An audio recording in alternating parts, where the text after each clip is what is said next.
For 12 years, my wealthy relatives treated me like their ultimate charity case, a clueless college dropout who couldn't hold down a real job. They never realized the quiet underachiever they mocked was actually a top-tier covert cybersecurity architect. Their smug illusions burned to the ground at 2 in the morning. When my phone lit up with a 6-word distress signal my grandmother and I invented 2 decades ago. Hello, everyone. Before today's story begins, we'd like to share a quick message. YouTube recently removed our monetization, cutting off our income. If you enjoy this story, we humbly ask for just $1 to help pay our staff so they can make a living and keep creating for you. Thank you for saving us. Now, let's begin the story. My name is Paisley Hunt. I am 32 years old, and for the last 12 years, I have meticulously cultivated the persona of a complete and utter failure. If you asked my Uncle Arthur or my arrogant cousin Julian, they would scoff, roll their eyes, and tell you I am the family parasite. To them, I am a clueless college dropout who survives on precarious, dead-end freelance gigs. I am the girl who shows up to family dinners in frayed sweaters, always looking a little lost, always shrinking away from their aggressive conversations about stock portfolios and real estate acquisitions. Julian once deliberately spilled a glass of red wine on my cheap coat just to watch me apologize to him for standing in his way. I took the insult. I kept my head bowed and my voice small.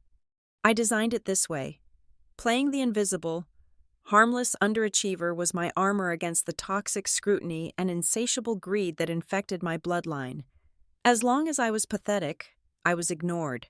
As long as I was broke, I was not a threat to Arthur and Julian's desperate, ruthless climb to control the family empire. They loved the illusion of my inferiority.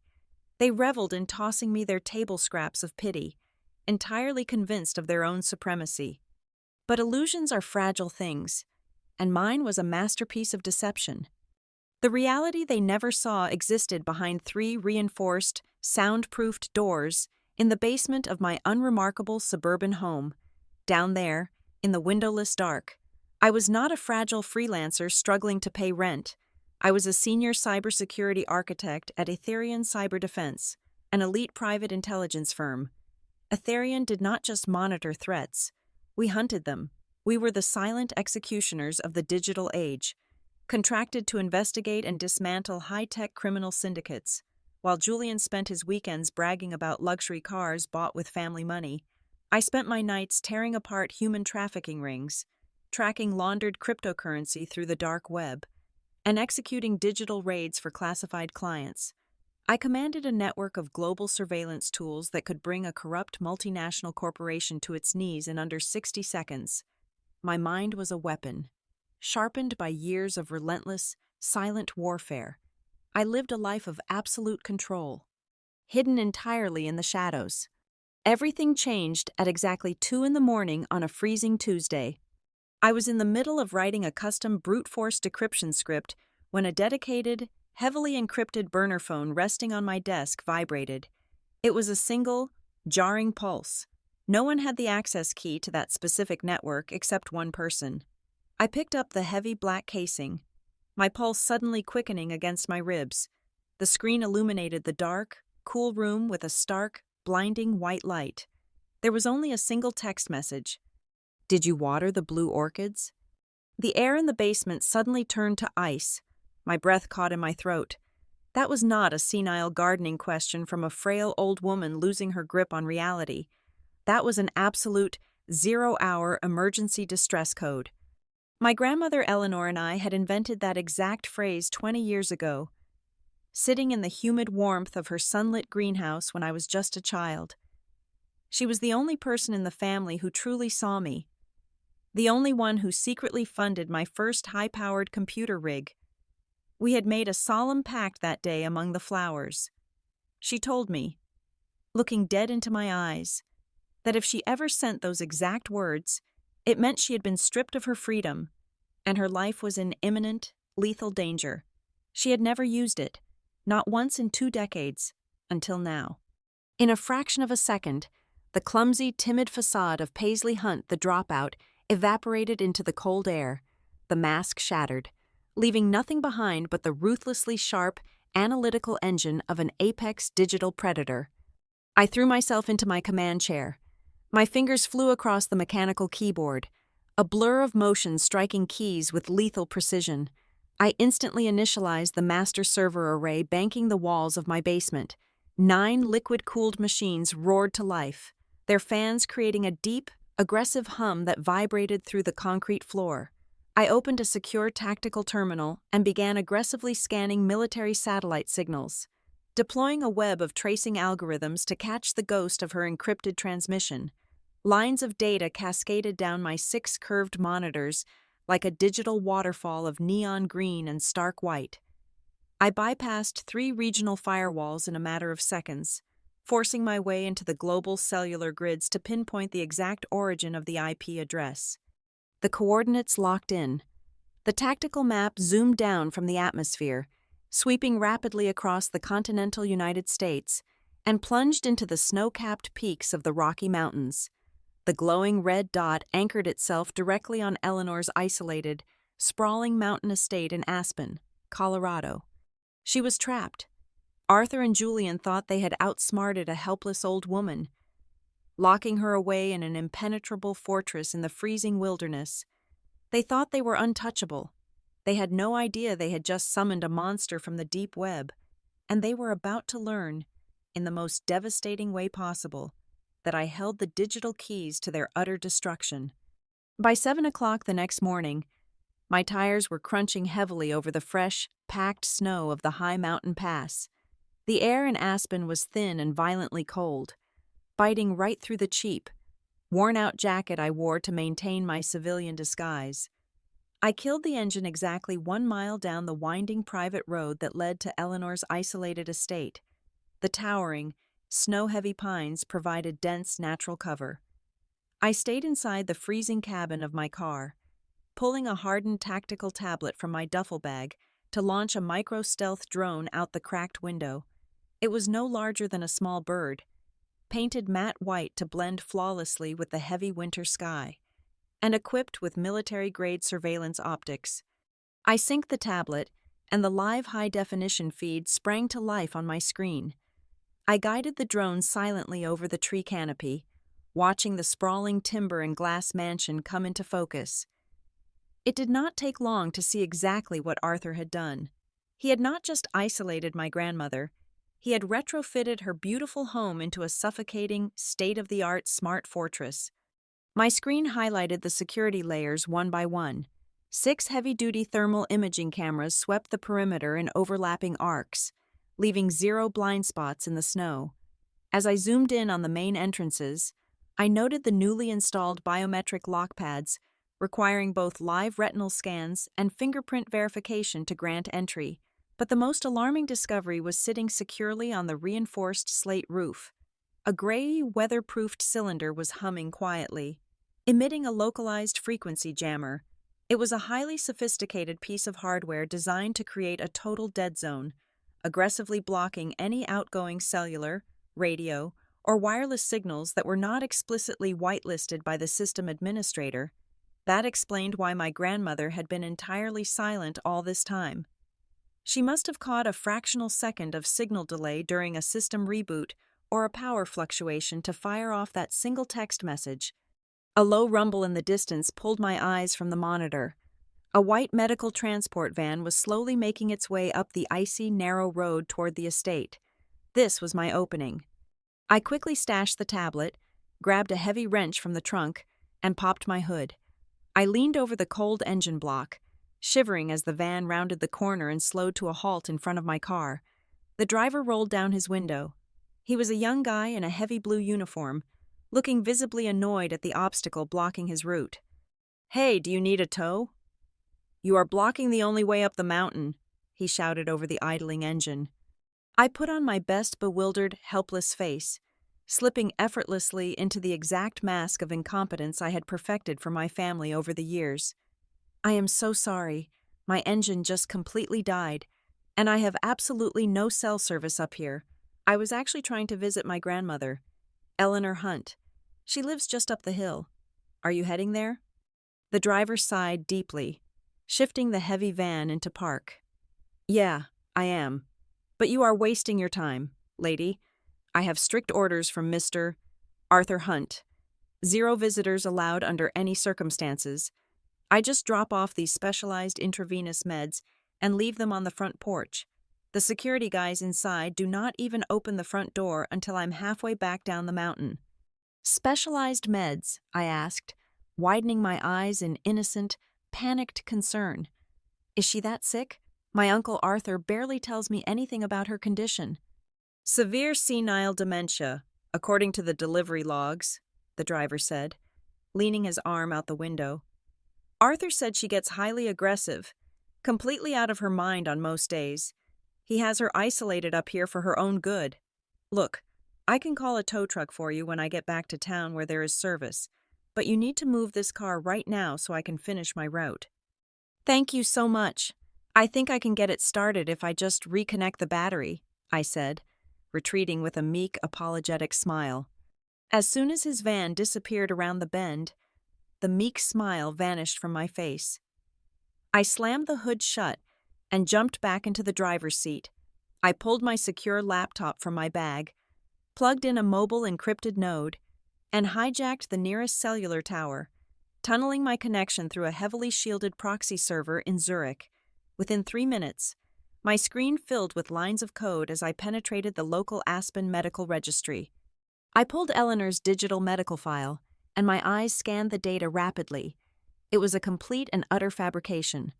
Arthur had bypassed her regular physicians and hired a notoriously shady private doctor, a man whose medical license had barely survived 2 major malpractice suits.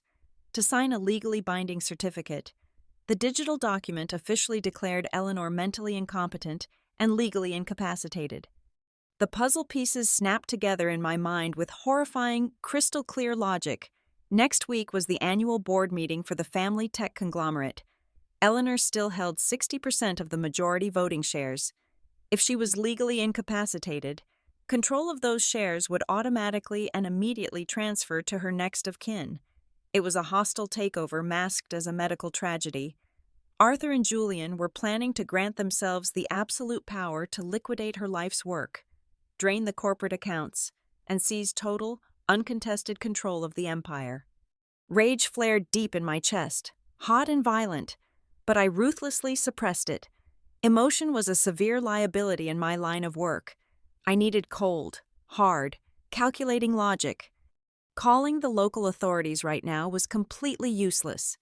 Arthur had built an airtight legal wall around his crimes. If the police showed up at the gates, they would find a state-of-the-art medical facility, a legally signed incapacity certificate, and a loving son protecting his severely ill mother. The police would just escort me off the mountain and likely arrest me for trespassing. There was no external backdoor to this problem. Arthur's network was hermetically sealed from the outside world. To expose the massive fraud and break her out of that prison, I needed undeniable, catastrophic proof of their conspiracy. And the only place that evidence existed was on the local servers locked safely inside that house. I looked up at the snow-covered road leading to the estate. To tear down a digital fortress, you cannot just bash against the reinforced walls from the outside. You have to walk right through the front door and plant the bomb from the inside. I drove the car right up to the massive iron gates of the estate, killed the engine, and stepped out into the freezing wind. It was time to put on the performance of a lifetime. I hunched my shoulders, pulling my threadbare coat tight against my chest, deliberately making myself look small, fragile, and desperate. I rubbed my eyes hard until they were red and watery. By the time I pressed the intercom button next to the biometric scanner, I was the perfect picture of the pathetic, destitute niece coming to beg for scraps. The heavy gates clicked open with a loud metallic thud.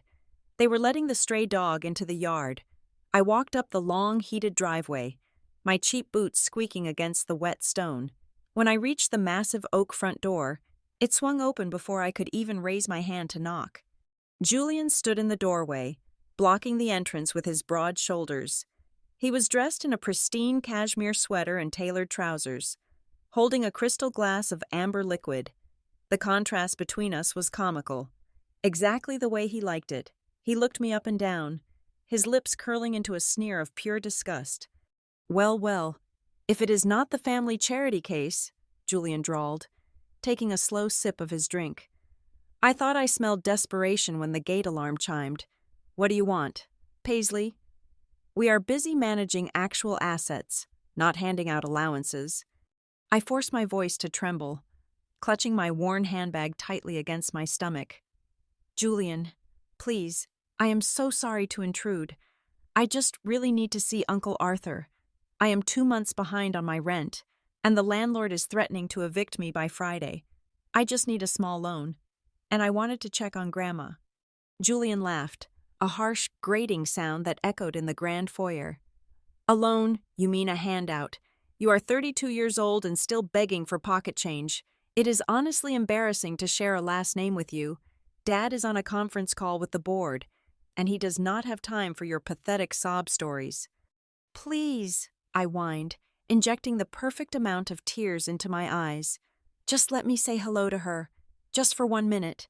Then I will go, I promise. I watched the gears turn in his head. His ego was so bloated, so entirely consuming, that it became his absolute fatal blind spot. He did not see a threat standing on his porch. He saw a convenient punching bag, a miserable creature he could humiliate to make himself feel even more powerful. Fine, Julian scoffed, stepping aside just enough to let me squeeze past him. You have exactly 5 minutes to say hi to the old bat, and then you get the hell out of my house. Do not touch anything. Your jacket is dripping on the imported rugs. I kept my head bowed, murmuring pathetic apologies as I scurried into the sprawling, aggressively modern living room. The air inside was stifling, smelling faintly of antiseptic and expensive wood polish, and then I saw her. Eleanor was slumped in a heavily motorized electric wheelchair near the floor-to-ceiling windows, staring blankly out at the snow.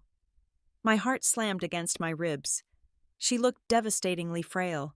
Her usually sharp, commanding posture was gone, replaced by a hollow, sunken shell. Her eyes were dull, half-closed, heavily weighed down by whatever chemical cocktail that fake nurse was pumping into her veins. I rushed to her side, falling to my knees on the hardwood floor. "Grandma, it is me, Paisley," I whispered, my voice breaking with genuine emotion that I quickly masked as helpless sorrow. I reached out and gently took her cold, fragile hand in both of mine. Julian leaned against the doorframe behind me, swirling his drink, thoroughly enjoying the pathetic spectacle. "She cannot hear you, idiot," Julian sneered from across the room. "Her brain is basically oatmeal at this point. She does not even know what year it is." But the moment my fingers wrapped around her palm, I felt it. Beneath the guise of a vegetative stupor, Eleanor's index finger pressed firmly into the center of my hand. A short tap, a long pause, another short tap. She was tapping out a rhythm. It was a flawless, deliberate sequence of Morse code. Short, long, long, short, long, short, long, short. She was spelling out words. She was completely, entirely awake inside that chemical prison. The heavy sedation was a biological cage. But her mind, that brilliant, unbreakable mind, was as sharp as ever. She knew exactly what they were doing to her. A surge of lethal, icy determination flooded my veins. It took every ounce of my professional discipline not to look up and smile. I kept my face buried near her lap, letting out a loud, dramatic sob. "Oh, Grandma, I am so sorry you are so sick," I cried out, making my shoulders shake with fake grief. As I dramatically wiped my eyes, I deliberately let my old, heavy purse slip off my shoulder. It hit the floor with a loud clatter, spilling loose coins, a tube of cheap lipstick, and crumpled receipts all over the pristine wood. "Oh God, I am so clumsy. I am sorry," I babbled, scrambling around on my hands and knees to gather my trash. Julian groaned in disgust. "You are an absolute disaster. Hurry up and get out." While Julian was busy looking at the ceiling in annoyance, my right hand darted underneath the steel chassis of Eleanor's electric wheelchair. Pinned between my thumb and forefinger was a custom-made microtransceiver, exactly the size and shape of a black plastic coat button, with one swift, practiced motion. I pressed the magnetic backing against the metal frame, right next to the chair's battery housing to mask its heat signature. The Trojan horse was inside the gates. Just as I shoved the last receipt into my purse and stood up, heavy footsteps echoed down the hallway.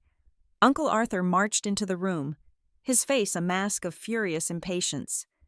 He was wearing a sharply tailored suit, looking every bit the ruthless corporate dictator he desperately wanted to be. "What is she doing in here?" Arthur barked at Julian, glaring at me as if I were a cockroach that had crawled out of the floorboards. "She was crying at the door for rent money," Julian replied, looking immensely bored. I gave her 5 minutes. Arthur marched over to a side table, snatched a pen, and aggressively scribbled on a checkbook. He ripped the slip of paper free and marched over to me, shoving it violently against my chest. $500, Arthur spat, his eyes cold and full of venom. "Take it and get off my property. If you ever show up here uninvited again, I will have the guards throw you down the mountain. Your grandmother is gravely ill, and I will not have you stressing her out with your pathetic financial failures. Now leave." I took the check with trembling fingers, clutching it to my chest like a lifeline. "Thank you, Uncle Arthur. I am so sorry. Thank you." I turned and practically ran out of the room, keeping my head bowed in ultimate submission.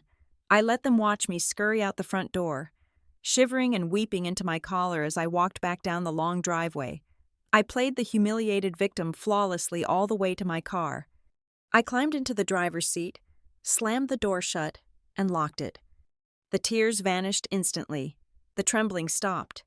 I looked at the $500 check in my hand, let out a soft, mocking laugh, and tore it into tiny pieces. I flipped open my encrypted laptop sitting on the passenger seat. A single green status bar appeared on the dark screen. The micro device I had slapped under the wheelchair was successfully connected. It had bypassed the localized jammer by piggybacking on the mansion's internal Wi-Fi frequencies, acting as an invisible parasite on their own network. Right now, it was quietly and efficiently downloading every single byte of data from their secured servers, beaming it directly through my shielded proxy back to my basement command center. I smiled coldly at the towering, impenetrable fortress in the rearview mirror. "You let the wolf right through the front door, Julian, and now I am going to burn your entire world to the ground."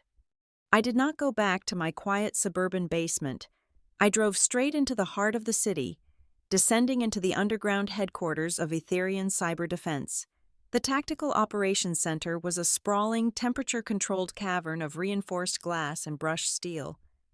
Bathed in the low, menacing blue glow of towering server racks and massive monitoring screens. My tactical partner, Marcus, was already waiting for me at the primary command terminal.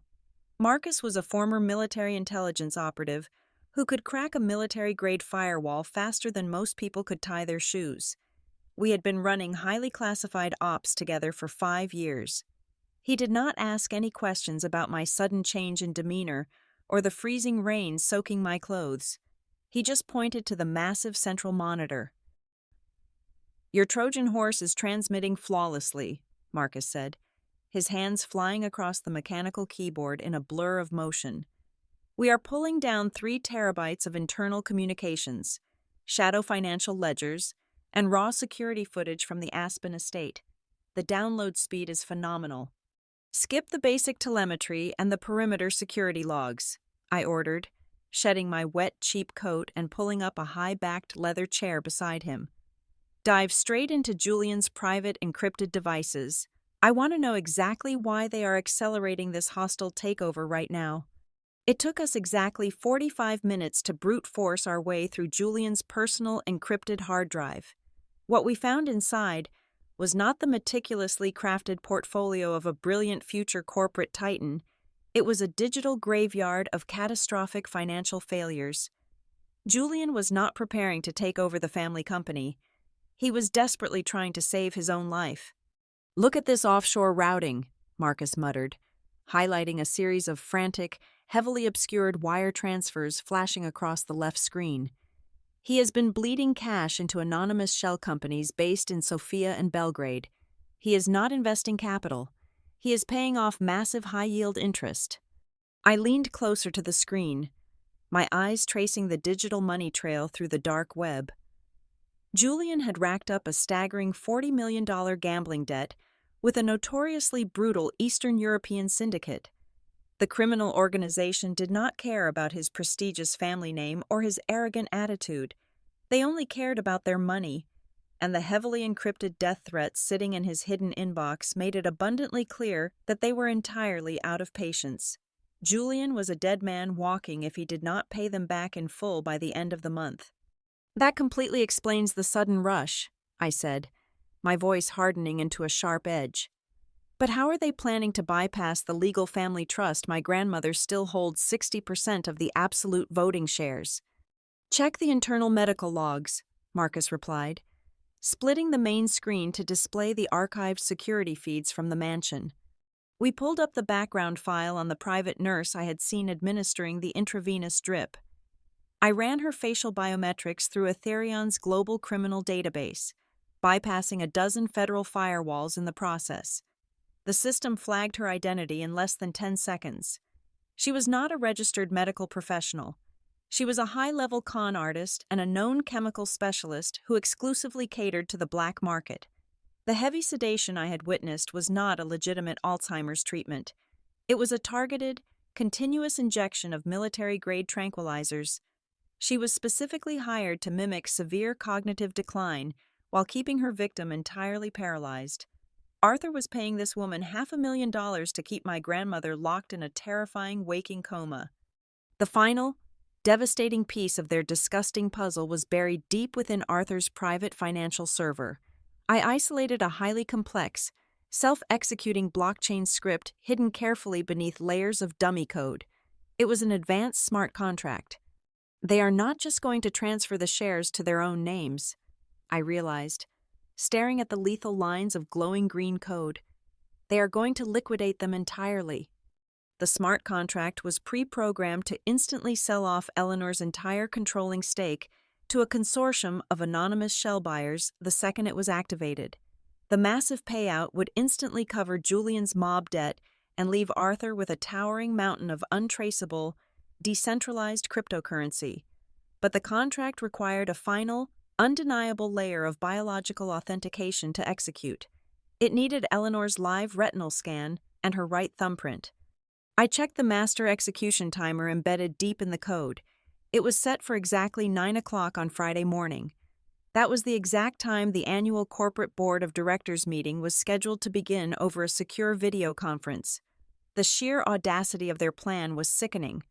They were going to parade her sedated body in front of the camera, force her eye open to scan the retina, press her thumb to the biometric pad, and steal everything she had built right in front of the entire executive board, masking it flawlessly as her final voluntary act of succession. "Do you want me to write a digital kill switch?" Marcus asked, his fingers hovering dangerously over the terminal. "I can neutralize the smart contract right now, erase the code, and crash their entire local network into the ground." I stared at the live surveillance feed of Julian pacing his luxurious living room, swirling another glass of expensive liquor, completely oblivious to the fact that I was watching his every move. I thought about the 12 long years of constant humiliation. I thought about my grandmother trapped in that electric wheelchair, tapping out a desperate plea for her life against my palm. Simply stopping the financial transaction was not nearly enough. Blocking them would just send them running to their expensive corporate lawyers, tying us up in civil court for a decade while they plotted their next move.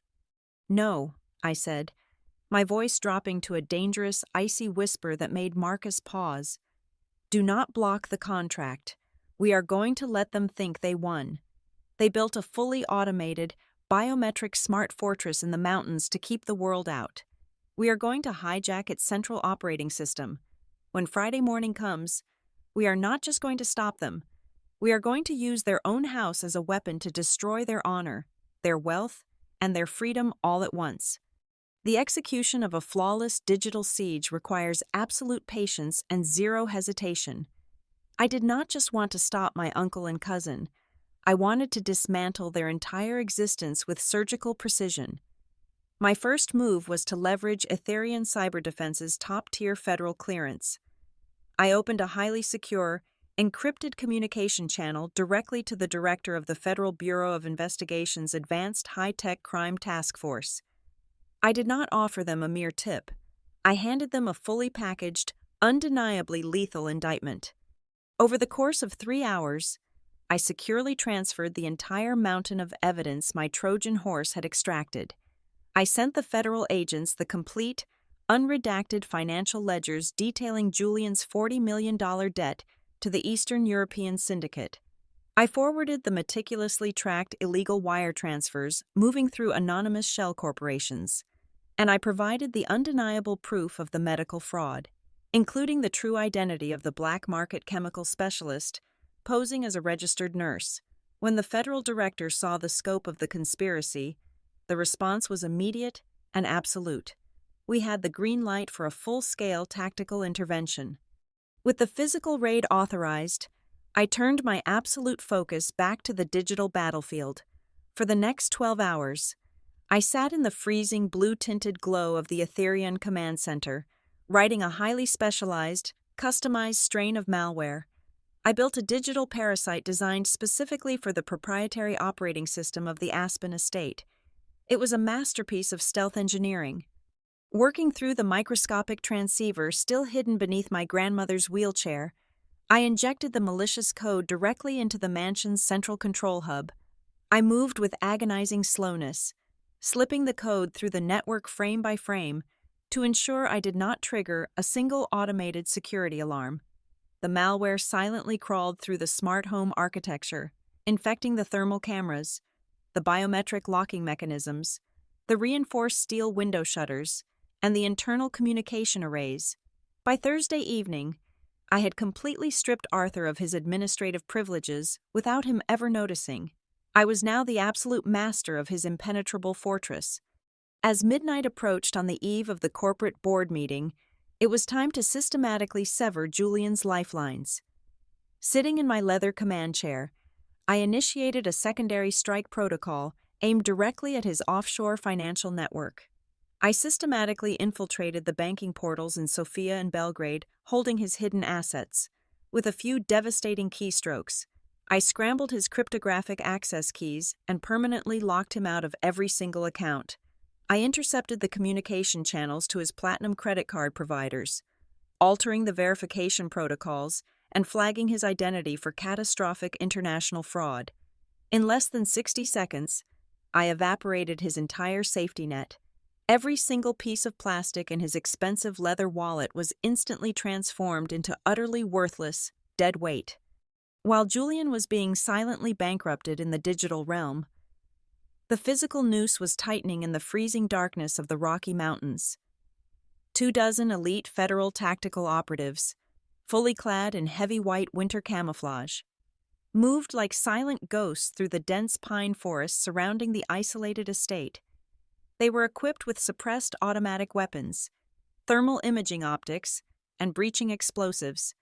They communicated through heavily encrypted, short-burst radio frequencies, completely immune to the localized jammer sitting on the mansion's roof. Moving with terrifying, absolute silence, the operatives breached the outer perimeter, bypassing the massive iron gates entirely. They took up strategic positions in the deep snow directly outside the reinforced glass windows, invisible to the naked eye. They were holding their breath in the sub-zero temperatures, waiting with weapons raised for my final, undeniable signal. Inside the luxurious, climate-controlled living room of the estate, the atmosphere was sickeningly triumphant. Through the compromised internal surveillance feeds, I watched Arthur and Julian lounge on expensive leather sofas, celebrating their imminent victory. Julian was laughing arrogantly, swirling a glass of vintage red wine, no doubt dreaming of the massive cryptocurrency payout that would wipe away his lethal syndicate debt by the next morning. Arthur stood by the roaring stone fireplace, staring proudly at the massive wall of security monitors that displayed the perimeter of his fortress. He thought he was looking at a live, untouchable feed of the freezing mountain landscape. He was entirely oblivious to the fact that I had hijacked the video matrix 3 hours ago. The monitors were simply broadcasting a perfectly seamless, static looped recording of the empty snow. He could not see the heavily armed federal agents crouching less than 10 feet away from his front door. They were totally blind. The digital cage had been firmly slammed shut, and the heavy iron padlock had been silently clicked into place. Every single exit was severed. Every line of communication was under my absolute control. All that was left to do was sit back in the dark and wait for the precise moment on Friday morning when my arrogant, greedy enemies would finally reach out and pull the trigger on themselves.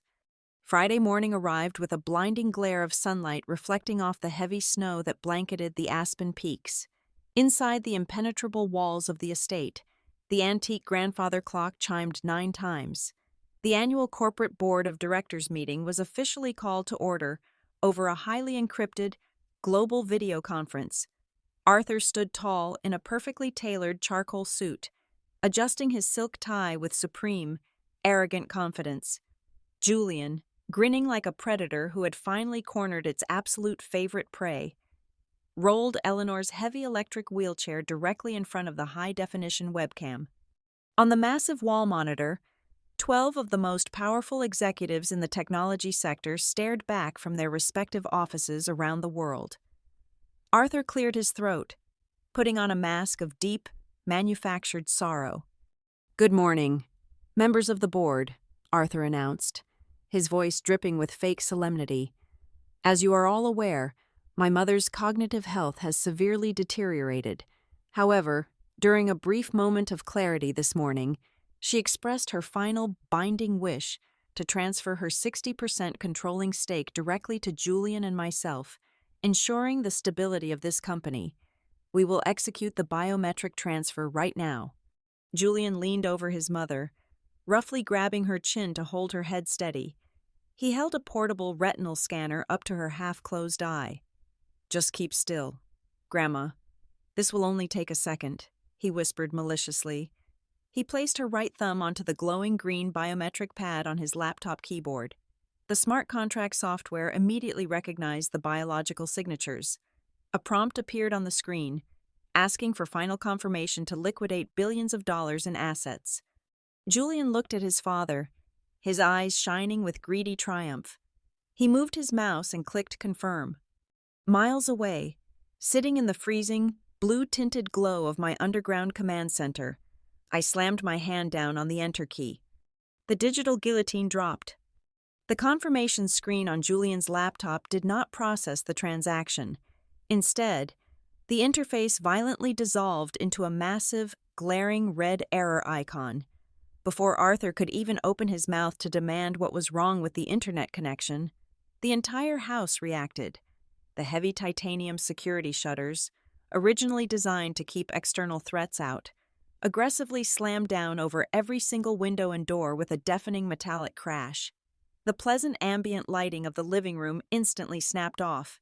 In its place, chaotic, strobing crimson emergency alarm lights bathed the room in a hellish red glow. The digital cage was locked. They were trapped inside their own masterpiece. "What the hell is going on?" Julian screamed, frantically slamming his hands against the keyboard. "The network is completely locked out." The board members on the wall monitor did not see an error screen. My custom malware had completely hijacked the global video conference stream. Instead of Julian's smug, victorious face, the 12 executives were suddenly greeted by a crystal-clear audio recording echoing out of their speakers. It was Julian's voice, trembling, frantic, and pathetic. "Please, you have to tell them I just need 2 more weeks," Julian's recorded voice begged on the audio track. "I swear I will have the $40 million. Tell the syndicate I am getting the shares today. Do not send your guys. Please, they will kill me." Arthur's face drained of all color. He lunged for the computer, trying to rip the power cord out of the wall, but it was too late. The audio was instantly followed by a high-definition video clip playing on a continuous loop. It was the stolen security footage of the fake nurse standing in the mansion's kitchen, meticulously crushing military-grade tranquilizers and stirring them directly into Eleanor's morning tea. The absolute horror and disgust spreading across the faces of the elite board members was magnificent to witness. The entire corporate world was watching their spectacular, undeniably criminal downfall live on stream. Arthur grabbed a heavy brass statue from the desk and raised it to smash the monitor, but he was entirely out of time. A deafening, earth-shattering explosion ripped through the front of the mansion. The massive oak and iron front doors did not just open, they were violently blown completely off their hinges by federal-shaped charges. A blinding flash of concussive white light engulfed the grand foyer, followed by a thick, suffocating cloud of gray smoke and pulverized stone. Federal agents, get on the ground. Show me your hands right now. 24 heavily armored tactical operatives poured into the living room like a violent avalanche. Laser sights cut through the smoke, painting red dots all over Arthur and Julian's chests. Julian fell to his knees immediately, sobbing in sheer terror with his hands clasped behind his head. The fake nurse tried to sprint toward the back hallway, but an operative tackled her brutally to the hardwood floor, snapping heavy steel cuffs around her wrists. Arthur stood frozen, his mouth hanging open in absolute shock as an agent kicked the back of his knees, forcing him down into the broken glass. Once the room was completely secured, I walked slowly through the shattered entrance. The freezing mountain wind whipped the smoke around my boots as I stepped into the crimson-lit room. I was no longer wearing the pathetic, threadbare sweater of a helpless niece. I wore a sharp black tactical jacket, and clipped securely to my collar was the heavy silver shield of an Etherian cyber defense intelligence director. I pulled off my dark sunglasses and looked down at the men who had spent 12 years treating me like dirt. "Hello, Uncle Arthur," I said, my voice cold, calm, and utterly lethal. "I told you I was just coming to check on Grandma." Julian stared up at me, his eyes wide with a mixture of terror and complete lack of comprehension. "Paisley, you did this?" "I am a senior covert cybersecurity architect, Julian," I replied, stepping over the shattered pieces of his expensive wine glass. "I hunt international criminals for a living. You just happen to be the dumbest target I have ever tracked." Then came the absolute, crushing blow. The woman they thought was a brain-dead, helpless victim slowly placed her trembling hands on the armrests of her wheelchair. With a terrifying, steady grace, Eleanor Hunt pushed herself up. She stood perfectly straight, smoothing down her dress. Arthur gasped, his eyes bulging out of his head. "Mother, I had intercepted the medical delivery van at the bottom of the mountain on Wednesday. The driver thought I was just a helpless girl fixing my engine, but while he was distracted, I had seamlessly swapped the fake nurse's supply boxes with identical vials containing a powerful chemical counteragent provided by my agency. Eleanor had been lucid and silently clearing the toxins from her system for 48 hours, waiting perfectly still for this exact moment. Eleanor walked over to Arthur, looking down at her son with eyes as sharp and cold as shattered ice. She leaned in close so the federal microphones could pick up every single word. "You are a disgrace to this family, Arthur," Eleanor said, her voice ringing out with unquestionable authority. "Effective immediately, I am stripping you and your pathetic son of every single asset, every share, and every penny of inheritance. You are entirely cut off. You are nothing." Arthur buried his face in the floor, letting out a hollow, agonizing cry of absolute defeat. I gently wrapped my arm around my grandmother's shoulders, turning our backs on the wreckage. We walked out of the destroyed fortress together. Stepping out into the blinding white snow, a massive black federal helicopter was already waiting on the grand lawn, its rotors kicking up a storm of ice. We climbed aboard, leaving the two arrogant men behind to face a lifetime in federal prison, and the terrifying reality that the Eastern European Syndicate would still be hunting them in the dark for a $40 million debt they could never, ever repay. Thank you so much for listening to today's story. We hope you enjoyed it. As an ad-free channel, your support is what keeps us alive. Please support Maya Revenge Stories with just $1 via the QR code on the screen, or click the link in the description box or pinned comment. Also, we would love to connect with you. Please leave a comment telling us which city or state you are listening from. Thank you for standing with us. and see you in the next stories.